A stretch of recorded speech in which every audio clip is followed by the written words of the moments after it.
Tulifanyia huyu mtu campaign, akakalia kiti, akafurahia.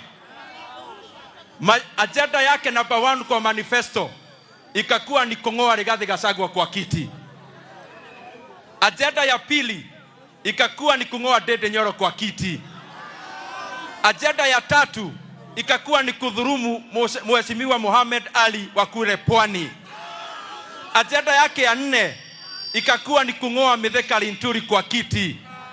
Agenda yake ya 6 ikakuwa ni kung'oa Aisha Jumwa kwa kiti. Sasa tunamwambia hivi, sisi wenyewe tulizunguka Kenya tukikufanyia campaign, utatuona kwa rangi yetu sasa. Na hiyo Uhuru pahali popote tulienda, we'll make sure tumeitoa rangi, tumeitoa miguu, na ndio maneno ya Kenya ikae sawa sawa.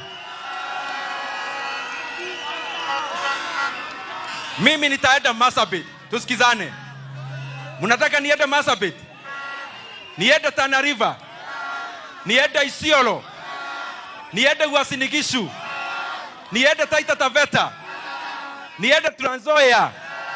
Tuking'oa Uhuru, miguu yote tuing'oe.